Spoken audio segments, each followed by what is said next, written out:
এই কালী পুজোর অমাবস্যাটা এতটাই বড় অমাবস্যা, যে কোনো তান্ত্রিক এই দিন যে কোনো কাজ করলে সঠিক সঠিক নিয়ম অনুসারে যদি করা হয় তন্ত্র দিয়ে, তাহলে সেই কাজ করতে বাধ্য।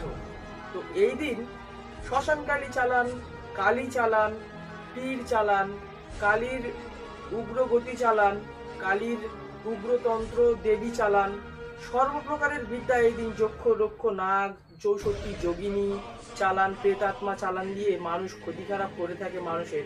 তো এই ক্ষতি খারাপ রোধ করার জন্য আপনি এই মন্ত্র জপ করতে পারেন কালী পুজোর অমাবস্যার দিন। মন্ত্রটি হলো ওং হ্রিং ক্লিং কালিকায় নমো। ওং হ্রিং ক্লিং কালিকায় নমো। এই মন্ত্র যদি সারা রাত্র আপনি জপ করতে পারেন, তাহলে যত বড় ক্ষতি করুক না কেন, এই ক্ষতির প্রভাব আপনার উপর খুব একটা বেশি পড়বে না। কারণ যারা দৈব শক্তি সাধন ভজন করে বা ঈশ্বরের সাধনা করে, তাদেরকে খুব সহজে কেউ ক্ষতি করতে পারে না।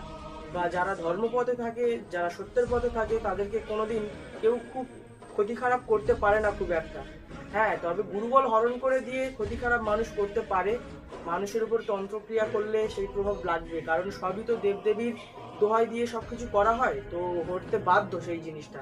তবে কিছু কিছু ক্ষেত্রে প্রভাব কম বেশি সব রকমই জিনিসগুলো ঘটতে থাকে।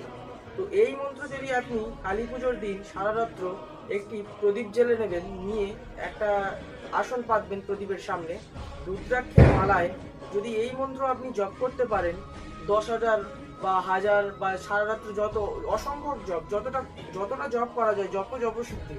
তো এই মন্ত্র যদি জপ করা যায়, তাহলে তন্ত্রের প্রভাব মা কালীর আশীর্বাদে নাশ হবে।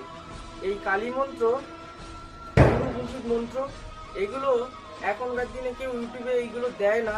তো এই জিনিসটা বললাম যাদের ক্ষেত্রে খুব টুকটাক ক্ষতি খারাপ এই জিনিসগুলো ঘটে, শুধুমাত্র তারা, এই কারণে তাদের উদ্দেশ্যে এই ভিডিওটা দেওয়া বা এই মন্ত্রটি তাদের উদ্দেশ্যে দেওয়া। এই মন্ত্রটি জপ করতে থাকবেন, আর শুদ্ধ বস্ত্রে মার কাছে মনস্কামনা চেয়ে নেবেন মন্ত্র জপের শেষে।